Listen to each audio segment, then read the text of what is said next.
দেখো আজকের এই ক্লাসে আমরা লেটের ব্যবহার দেখব।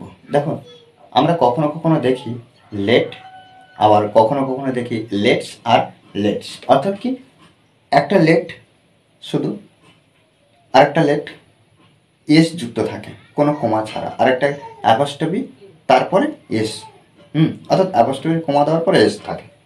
সেক্ষেত্রে তিনটে আলাদা, কখন কোনটা ব্যবহার করব এটা নিয়ে আমরা যখন ইংলিশে কথা বলতে যাই বা ইংরেজি বাক্য তৈরি করি, সেক্ষেত্রে লেটটা কোন ক্ষেত্রে, কোন লেটটা কখন ব্যবহার করব, কেমন অর্থ প্রকাশ পাবে, সেই বিষয় নিয়ে আমাদের প্রায় কনফিউশন থেকে যায়। দেখো আজকের যে বাক্যগুলো দিয়েছি, এই বাক্যের মধ্য দিয়ে আমরা লেটের ব্যবহারটা শিখে নেব। অবশ্যই ক্লাসটি প্রথম থেকে শেষ সময় করতে হবে, আমাদেরকে বুঝে নিতে হবে বিষয়টা কি। তারা আমাকে গাড়িটা চালাতে দেয়, তারা আমাকে গাড়িটা চালাতে দেয়। তাহলে দেখো তারা আমাকে ওই কাজটি করতে দিচ্ছে। দেখো কেউ না কেউ কাউকে কোনো কিছু কাজটি করতে দেবে, কেউ না কেউ কাউকে কোনো কিছু কাজটি করতে দেবে, এই বিষয়টা আমাদের মাথায় রাখতে হবে। তখন আমরা কি করব, এই লেটের ব্যবহার করব। ওকে, দেখো বাক্যটা কিভাবে সাজাবো। তাহলে সাবজেক্ট তারা, দে, দে, তারপরে লেট, দে লেট, কাকে, আমাকে, মি। এই যে অবজেক্টটা এবারে আমরা বসাবো লেটের পরে। তাহলে they let me, they let me, কি করতে না, চালাতে,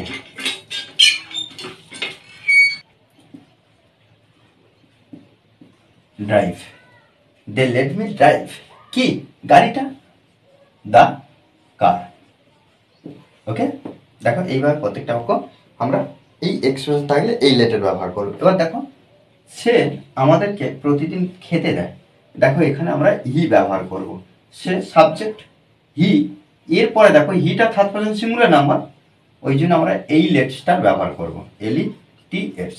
তাহলে হি লেটস, আর সাবজেক্ট যদি থার্ড পারসন সিঙ্গুলার নাম্বার হয় তখন আমরা এস যুক্ত লেটটা ব্যবহার করব। ওকে, আমাদেরকে আস, হি lets us,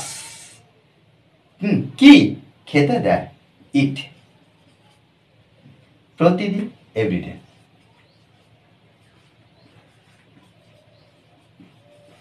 okay, he lets us eat every day. তাহলে কি এখানে এই যে লেটস আর লেট। ওকে, তারপর কি এই যে লেটস অ্যাপোস্ট্রফি কমা আছে, তারপরে এস, এক্ষেত্রে আমরা কিভাবে ব্যবহার করব। আচ্ছা আচ্ছা, একটা বাক্য আমরা এখানে দেখেন, সে আমাদেরকে কথা বলতে দিয়েছিল, সে আমাদেরকে কথা বলতে দিয়েছিল। তাহলে এখানে সে, এখানে দিয়েছিল পাস্ট টেন্সে আছে, এটাকে বুঝতে হলে আমাদের ভার্ব একটু জানতে হবে। দেখো V1, V2 আর V3,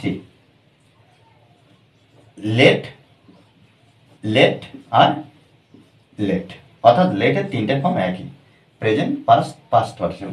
তাহলে আমরা এখানে ডাইরেক্ট লেট বসিয়ে দিতে পারি, হি লেট আমাদের, আস, হি লেট আস, কি, কথা বলতে, টক, he let us talk, he let us টক। তাহলে সে আমাদেরকে কথা বলতে দিয়েছিল। তাহলে এই যে লেটটা আমরা এই লেটের মাধ্যমে পাস্ট টেন্সে বুঝবো। কেন? কারণ এখানে যদি আমরা এস ব্যবহার করি তাহলে প্রেজেন্ট টেন্স হয়ে যাচ্ছে। আমরা জানি যে সাবজেক্ট যদি থার্ড পারসন সিঙ্গুলার নাম্বার হয়, ওর পরে যেটা বসে, যে ভার্বটা বসবে, সেই ভার্বের পরে আমরা কি করব, এস বাই এস যুক্ত করি। তাহলে এখানে থার্ড পারসন সিঙ্গুলার নাম্বার, এখানে কিন্তু কোনো এস যুক্ত করিনি।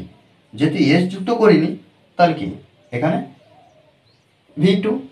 আবার প্রশ্ন থাকবে যে V3 কেন বুঝতে পারবো না, কারণ V3 কিন্তু বসবে হ্যাভ, হ্যাজ আর হ্যাড, এই তিনটে কোন একটাকে নিয়ে বসবে, আর সেহেতু পড়ে থাকে কোনটা, লেট।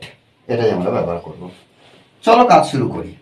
এক্ষেত্রে দেখো LETS, অর্থাৎ এই 3 নম্বর ফর্মটা আমরা এখানে, অর্থাৎ অ্যাপোস্ট্রফি DS আছে, এটা ব্যবহার করব।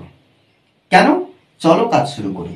এই চলো, আমরা ক্লাসটি করি। চলো আমরা ক্লাসটি করি।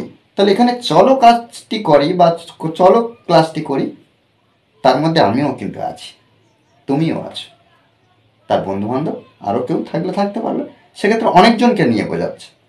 চলো বাইরে যাই, চলো খেলা করি, অর্থাৎ একজনকে কিন্তু বোঝাচ্ছে না। সেক্ষেত্রে আমরা এখানে অ্যাপোস্ট্রফি এস, অর্থাৎ এখানে এর ফুল ফর্মটা কি দাঁড়াচ্ছে? এলই টি অ্যাপোস্ট্রফি এস, অর্থাৎ কি let us. Okay, let's start the work.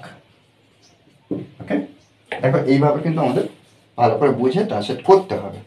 ওকে, আর এই ক্লাসটি যদি ভালো লাগে অবশ্যই লাইক কমেন্ট শেয়ার, আর যারা এখন পর্যন্ত এই চ্যানেলটি সাবস্ক্রাইব করেননি তারা অবশ্যই চ্যানেলটি সাবস্ক্রাইব করে পাশে থাকবেন। Okay, thanks for watching this video.